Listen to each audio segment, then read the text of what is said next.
9 వచనాలు. ఆదికాండం 10వ అధ్యాయం 8, 9 వచనాలు.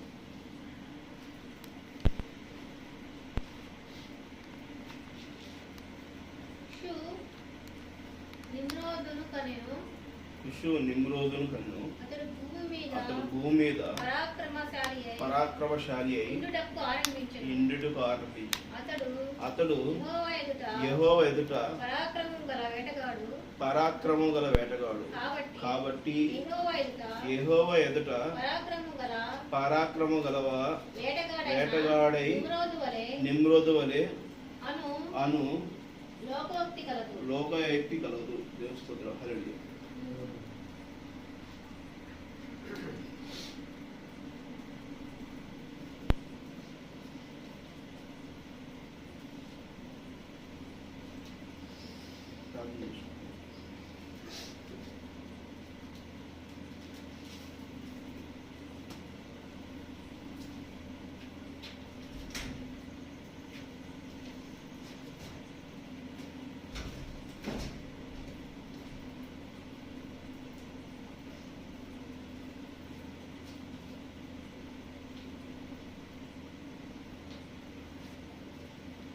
పరలోకమైనది పరిశుద్ధమైన మీ ప్రభువాని ఈ వందనాలు స్తోత్రం తండ్రి, స్తోత్రం.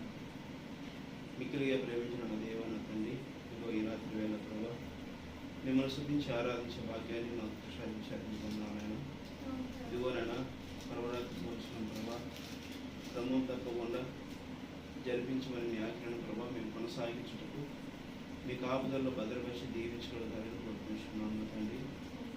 సమస్తమును సఫలపరిచే నా దేవా, నా తండ్రి, మీకు వందనాలు స్తుతులు చెల్లించుకుంటాం తండ్రి.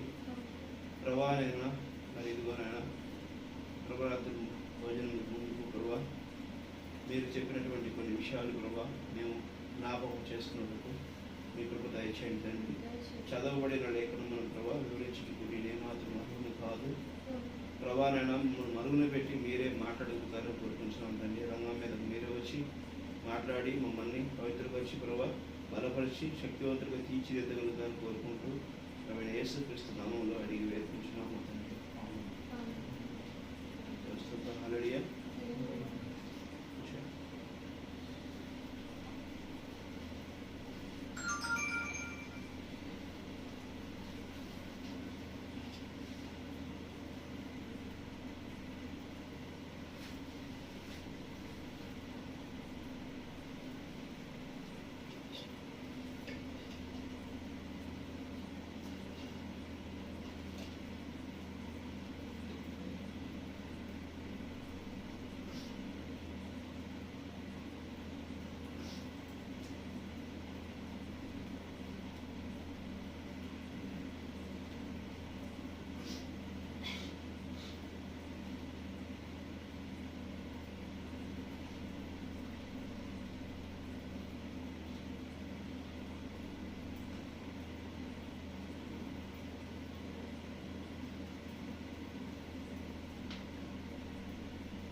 హల్లెలూయా. మరి చదవబడిన లేఖనము నిమ్రోదు. కుషు నిమ్రోదు కనెను. అతను భూమి మీద పరాక్రమశాలి అయి నిండుటకు ఆరంభించింది. అతడు యెహోవా ఎదుట పరాక్రమమును గల వేటగాడు. కాబట్టి యెహోవా ఎదుట పరాక్రమమును వేటగాడైన నిమ్రోదు వలె అను లోకయుక్తి కలదు. దేవుని స్తుతులు. హల్లెలూయా. ఇక్కడ ఏం చెప్తున్నాడు ప్రభు? పరాక్రమ గలమైనటువంటి వేటగాడు నిమ్రోదు. నిమ్రోదు ఎలాంటి వాడు అంటే వేటగాడు. వేటగాడు అంటే ఏంటి? వేటగాడు అంటే తనకు కావలసిన దాన్ని చేజిక్కించుకోవటం కోసం వెతికి వెతికి వెతికి వెతికి వెంటాడేటటువంటి వాడు వేటగాడు. ఈయన వేటగాడు ఎవరి ముందు? యెహోవా ఎదుట పరాక్రమం కలిగిన వాడు. ఆ తండ్రి అయిన యెహోవా ఎదుట పరాక్రమం కలిగిన వాడే ఉన్నాడు. ఈ నిమ్రోద్ ఏం చేశాడు? బబులోను రాజ్యాన్ని స్థాపించాడు. హల్లెలూయా. బబులోను రాజ్యం దేనికి సాదృశ్యంగా ఉన్నది తెలుసా? హల్లెలూయా. బబులోను రాజ్యం దేవునికి విరోధ రాజ్యమై ఉన్నది. హల్లెలూయా. ఎలాంటి రాజ్యం అని అంటే హెచ్చింపుకి ఒక ప్రదేశమై ఉన్నది. హల్లెలూయా. బబులోను రాజ్యమును దేవుడు మెచ్చల. బబులోను రాజ్యము పూర్తిగా తుడిచివేసిపెట్టాడు. హల్లెలూయా. ఆ నిమ్రోను మరి ఏదైతే ఆ బబులోను రాజ్యాన్ని కట్టాడు, ఆ పట్టణాన్ని కట్టాడు, ఆ పట్టణాన్ని కడితే అంటే ఆ పట్టణం చుట్టూ ఉన్నటువంటి ద్వారాలు, ఏ ద్వారాల్లో నుంచి వెళ్ళినా సరే నిక్కచ్చిగా సింహాసనం దగ్గరికి వెళ్తుందంట. ఎటు నుంచి వెళ్ళినా సరే ఆ రోడ్ అంతా తీసుకెళ్ళి నిక్కచ్చిగా ఒక సింహాసనం దగ్గరికి తీసుకెళ్తుంది. అది నిమ్రోద్ సింహాసనం దగ్గరికి తీసుకెళ్తుంది. ఆ విధంగా కట్టాడు దేవస్థానం. హల్లెలూయా. ఇప్పుడు ఊరి చివరి ఎన్ని రోడ్లు ఉన్నా సరే ఆ రోడ్లన్నీ తిరిగి ఊరు సెంటర్కి ఏ విధంగా ప్రధాన కూడలికి వస్తాయో ఆ విధంగానే చేసాడు.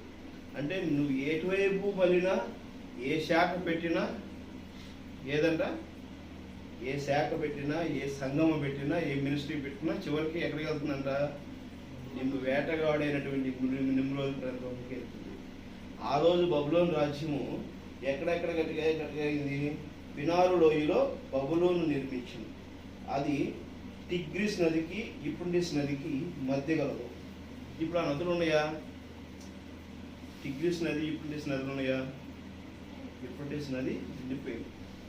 ఆ యూఫ్రటీస్ నదిలో ఇప్పుడు ఏం జరిగింది తెలుసా మీకు? హల్లెలూయా. రష్యా సైన్యము ఆ నది మార్గం నుంచి బయలుదేరి ఇజ్రాయెల్ దేశములను ముట్టడించడానికి బయలుదేరి వెళుతుంది. ప్రజెంట్ జరుగుతుంది. హల్లెలూయా. అర్థమవుతుందా? ఇజ్రాయెల్ దేశాన్ని ముట్టడించేటువంటి సైన్యముగా పొంచి ఉంది. అంటే ఇజ్రాయెల్ దేశం గనక మరి ఏదైతే ఇరాక్ని, మరి ఇరాన్ను, ఈ దేశాలు ముస్లిమ్స్ కంట్రీస్ని గనక దాడి చేయడానికి రెడీ అయితే మేము కూడా ముట్టడిస్తామని చెప్పేసి అని రష్యా వారికి మద్దతు ఇచ్చింది. ఈ మద్దతు ఇస్తే ఇది మూడో ప్రపంచ యుద్ధానికి దారితీసే ప్రమాదం ఉంది. కాబట్టి కొన్ని దేశాలు, అంటే దాంట్లో మన భారతదేశం కూడా మధ్యత్వాన్ని నడిపి, ఆగండి, మీరు కొట్టుకోబాకండి, మీరు తన్నుకొని చేస్తే మరి మూడో ప్రపంచ యుద్ధం వస్తే, మూడో ప్రపంచ యుద్ధం అంటే ఏ విధంగా జరుగుతుంది?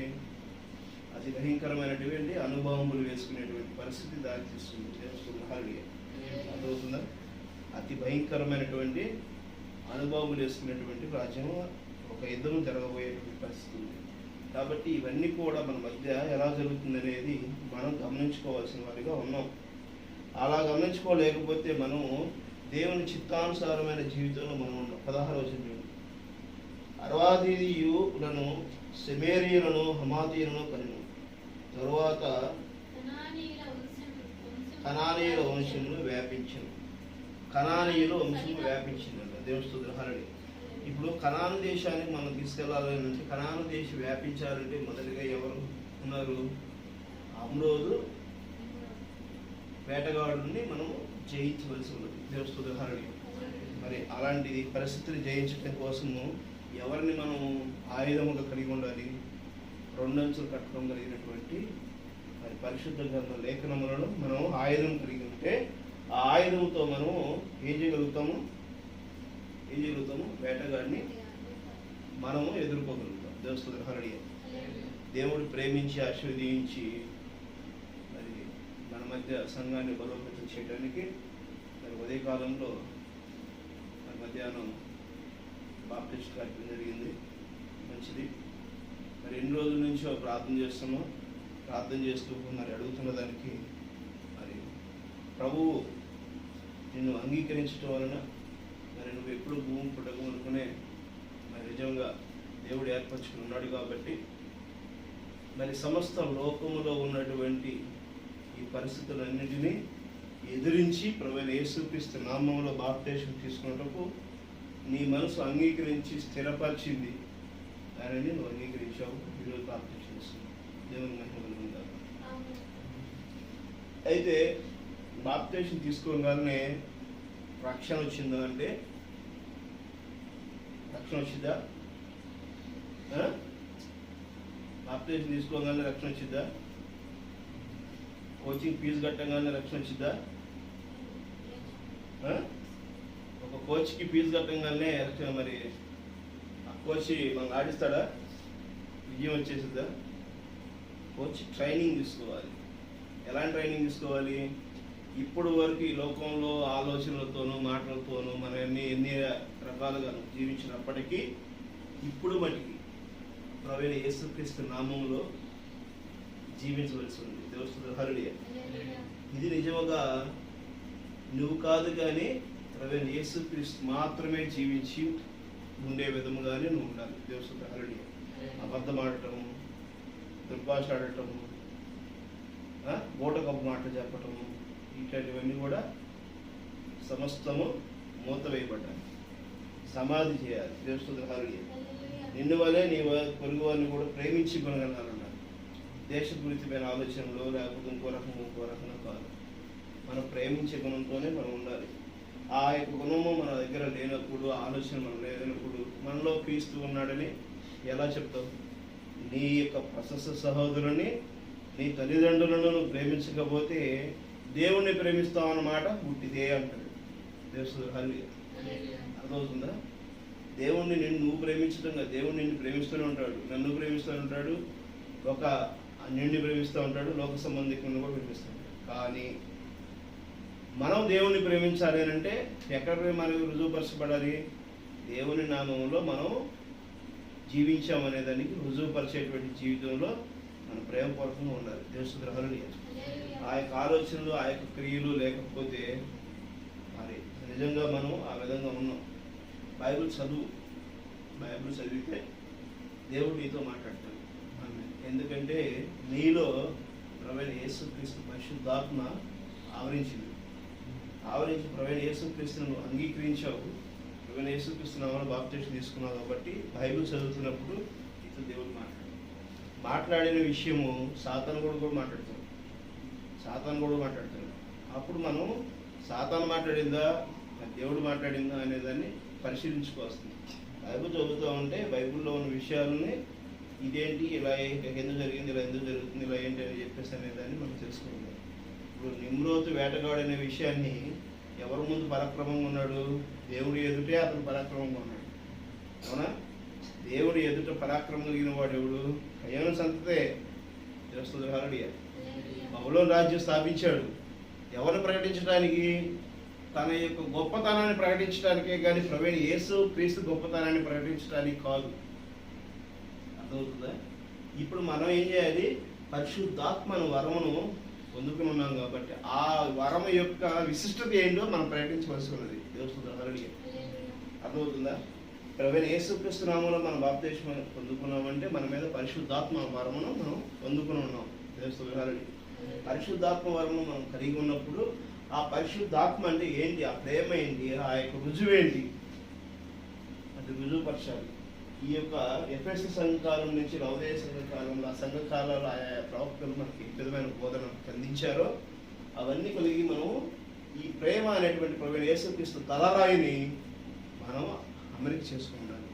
ఈ ప్రేమ అనేటువంటి ప్రభువైన యేసుక్రీస్తు తలరాయి అంటే ఏంటి? వాక్యమే. దేవుని హల్లెలూయా. నిన్న నేడు నిరంతరం ఏకరీతిలో ఉన్న దేవుడు వాక్య రూపంలోనే ఉన్నాడు. ఆ వాక్య రూపంలో ఎప్పటికప్పుడు మనల్ని ఏం చేస్తూ ఉంటాడు? క్రమం చేసుకుంటూ వస్తున్నాడు. ఎందుకు క్రమం చేసుకుంటూ వస్తున్నాడు? నిన్ను నన్ను పవిత్రంగా ఉంచడానికి. బైబిల్ని వెంబడించేవాడు, వాక్యాన్ని కలిగిన వాడు ఎప్పుడు కూడా తప్పు చేయడానికి ఇష్టపడ్డాడు. దేవుని హల్లెలూయా. అవినీతి పరుడుగా ఉండటానికి ఇష్టపడ్డాడు, అబద్ధం ఆడటానికి ఇష్టపడ్డాడు, మరి నిర్లక్ష్యంగా ఉండడానికి ఇష్టపడ్డాడు. ఆ రుజువు పరిచేటువంటి స్థితిలో మనం ఉండాలి. దేవుని హల్లెలూయా. అర్థమవుతుందా? మరి ఆదికాండము హెబ్రీ 11వ అధ్యాయం 5వ వచనం చూడండి. హెబ్రీ రాసిన పత్రిక 11వ అధ్యాయము 5వ వచనం.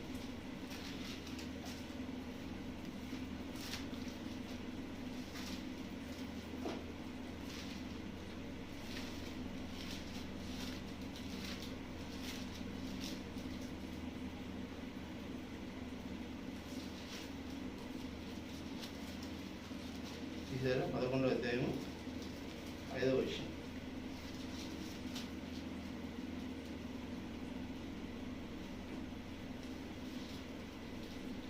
విశ్వాసమును బట్టి హానోకు మరణము చూడకుండానట్లు కొనిపోబడిను. అతడు కొనిపోబడక మునుపు దేవునికి ఇష్టుడై ఉండునని సాక్ష్యము పొందెను. హల్లెలూయా. కాగా దేవుడు అతనిని కొనిపోయెను గనుక అతడు కనబడలేదు. ఆమె దేవుడు. హల్లెలూయా.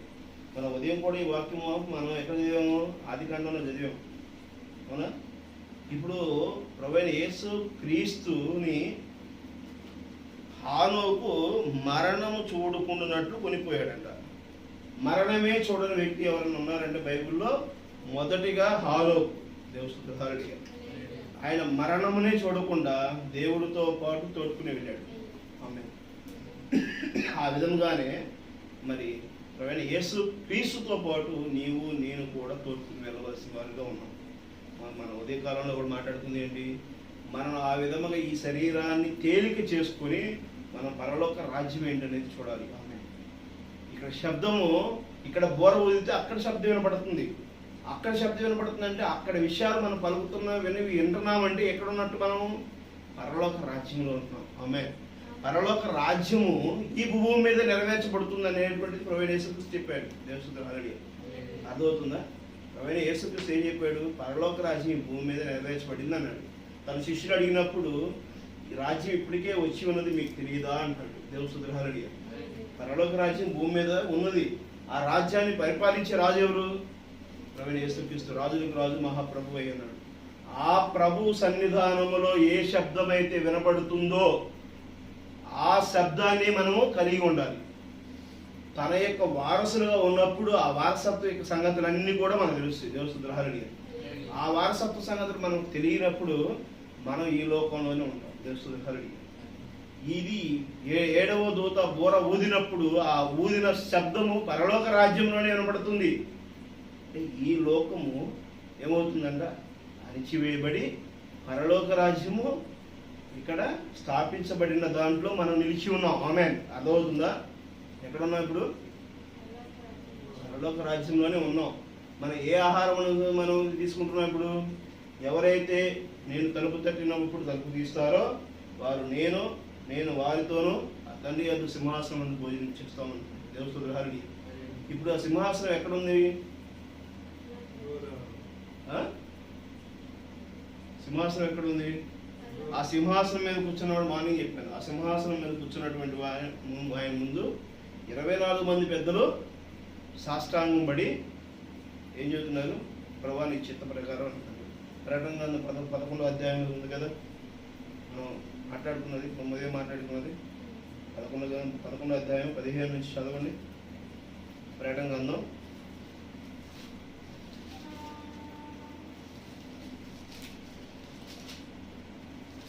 11వ అధ్యాయం. పరలోకమునందు గొప్ప శబ్దం పుట్టిను. ఆ శబ్దము ఈ లోక రాజ్యము మన ప్రభు రాజ్యమును, ఆయన క్రీస్తు రాజ్యము ఆయన యుగ యుగముల వరకు ఏలునెను. అంతటి దేవుని ఎదుట సింహాసనులకు 24 పెద్దలు సాష్టాంగపడి దేవునికి నమస్కారం చేసి, వర్తమాన భూతకాలంలో ఉండు దేవుడైన ప్రభువా సర్వాధికారి, నీవు నీ మహాబలములను స్వీకరించి మేలు చేయుచున్నావు, ఏలుచున్నావు గనుక మేము నీకు కృతజ్ఞతాస్తుతులు చెల్లించుచున్నాము. జనములకు కోపగించినందున నీకు కోపము వచ్చును. మృతులు తీర్పు పొందుటకును నీ దాసులకు ప్రవక్తలను పరిశుద్ధులను నీ నామమును భయపడి వారికి తగిన ఫలమిచ్చుటకును, గొప్పవారేమి కొద్దివారేమి భూమిని నశింపజేయ వారిని నశింపు చేయుటకును, సమయం వచ్చినదని చెప్పేది. దేవుని స్తోత్రం. హల్లెలూయా.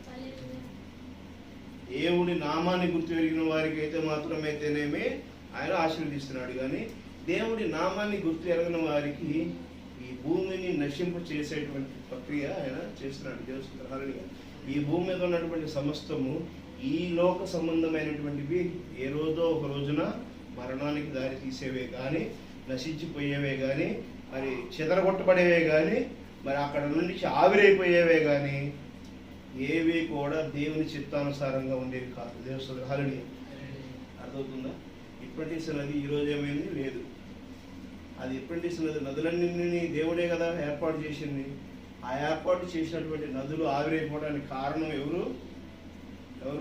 మనిషి క్రియలే. దేవుని స్తోత్రం. హల్లెలూయా. అర్థమవుతుందా? ఎవరైతే ఈ భూమి మీద సర్వాధికారం కలిగి ఉన్నటువంటి వారు ఉన్నారో అవి వారి యొక్క అధికారమును కోల్పోతున్నారు. ఆ కోల్పోతున్న అధికారాన్ని ఆయన ఇవ్వడానికి కోసం నీ మధ్యకి నా మధ్యకి దేవుడు వచ్చి మరి వాక్యాన్ని బలపరుస్తున్నాడు. ఆ విధంగా మనం ఆ వాక్యాన్ని మనం గ్రహించగలిగిన వారిగా ఉంటే దేవుని చిత్తానుసారం ఉంటాం. చూడండి, దానియేలు 9వ అధ్యాయము 26వ వచనం చూడండి. దానియేలు 9వ అధ్యాయము 26వ వచనం.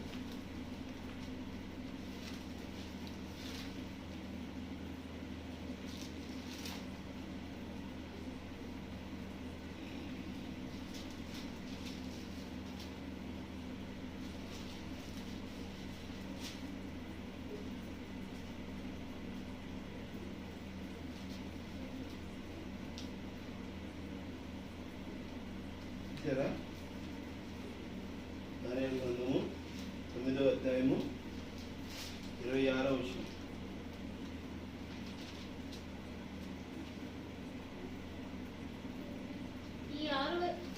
ఈ 62 వారములు జరిగిన పిమ్మట ఏమీ లేకుండా అభిషిక్తుడు నిర్మూలము చేయబడు వచ్చినట్టి రాజు యొక్క ప్రజలు పవిత్ర పట్టణమును పరిశుద్ధ ఆలయమును నశింప చేయుదురు.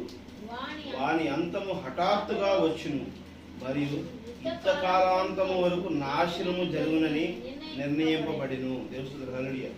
అర్థమవుతుందా? యుద్ధకాలాంతము వరకు నాశనము జరుగునని నిర్ణయింపబడిన యుద్ధకాలము ఒకసారి హఠాత్తుగా వచ్చింది. హఠాత్తుగా వచ్చేంత వరకు మనం ఏం చేయాలి? జాగ్రత్త పడుతూ ఉండాలి. ఆ హఠాత్తు వచ్చే పరిణామం ఏంటి అనేది మనం గమనించుకోలేకపోతే మనం కూడా ఏమవుతాము? దేవుని యొక్క ఉగ్రతలో మనం పాల్గొవలసి ఉంటుంది. 62 వారాలు అంట, సంవత్సరానికి 52 వారాలు. అవునా? దేవుని స్తోత్రం. హల్లెలూయా. ఇంకా 10 వారాలు. ఇది ఆ దానియేలు 70 వారాలలో ఉన్నటువంటి అంశమై ఉన్నది. దేవుని స్తోత్రం. హల్లెలూయా. మరి ఆ చివరి గడియలలో మనం ఎటువంటి పరిస్థితుల్లో మనం ఉన్నామో ఆ పరిస్థితుల్లో మనము ఎప్పటికప్పుడు జాగ్రత్త చేసుకోవాల్సిన వారిగా ఉన్నాం. ఇవన్నీ కూడా ఏంటంటే ఈ వాక్యము చదువుతున్నాము, వివరం చెప్తున్నాను. నేను ఒక వాక్యము ఒకటి వివరంగా చెప్తున్నాను. ఇది యాక్చువల్గా నిజంగా బైబిల్ మనం పూర్తిగా తెలియాలంటే ఆ గడియారాల గురించి, దేవుని యొక్క వారసత్వం ఏంటి, మరి కొలమానాలు ఏంటి, ఎట్లా ఉంది ఏంటి అనేది మొత్తం పూర్తిగా మనం గ్రహించగలిగిన వారు. ఇది గ్రహించగలిగి ఉండాలంటే నీవు నేను కూడా దేవుని చిత్తానుసారంగా వాక్యమును అభ్యసించాలి. ప్రవక్త చెప్పిన వర్తమానాలు కూడా మనం చదువుతున్న వారిగా ఉండాలి. అవి మనం చదువుతూ ఉంటే మరి దానికి ఏ విధంగా దేవుడు మనతో మాట్లాడుతున్నాడు, దేవుడు ఏం చెబుతున్నాడు, ఎప్పటికప్పుడు మనం మరి సరి చేసుకోవాల్సి ఉన్నది అనేది మనకి అర్థమవుతుంది.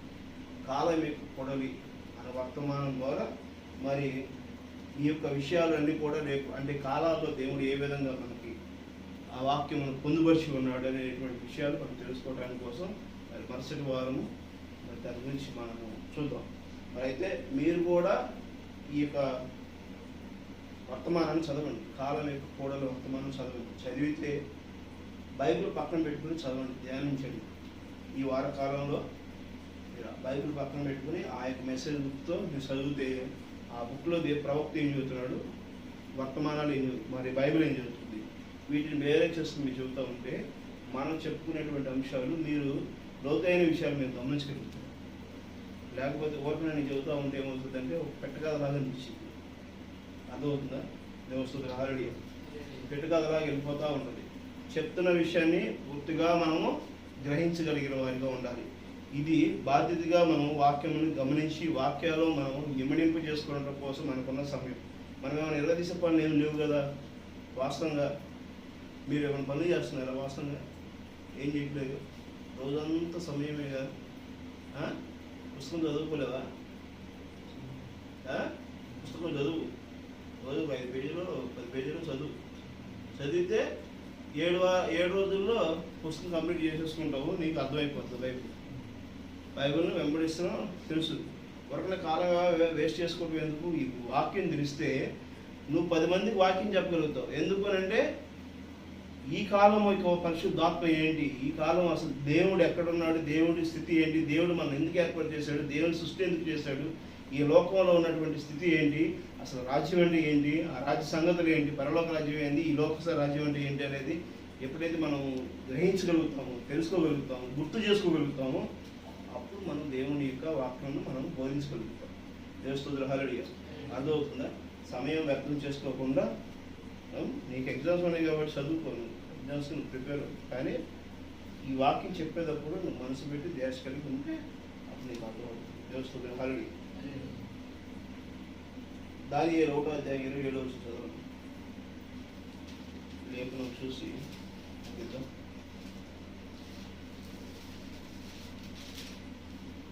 అర్థమవుతుందా నేను చెప్పినటువంటి విషయం?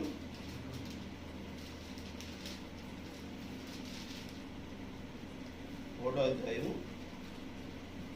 27వ వచనం.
ఏడవ అధ్యాయం దానియేలు 7వ అధ్యాయం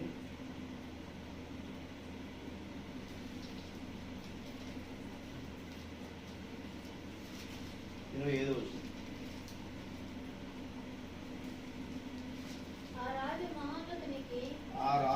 ఆ రాజ మహోన్నతునికి విరోధంగా మాట్లాడచ్చు మహోన్నతుని భక్తులను నడవగొట్టును. అతడు పండుగ కాలమును న్యాయ పద్ధతులను నివారణ చేయబోదు. వారు ఒక కాలములు అర్ధకాలములు అతని వశమున ఉంచబడింది. దేవస్తోత్రం హల్లెలూయా.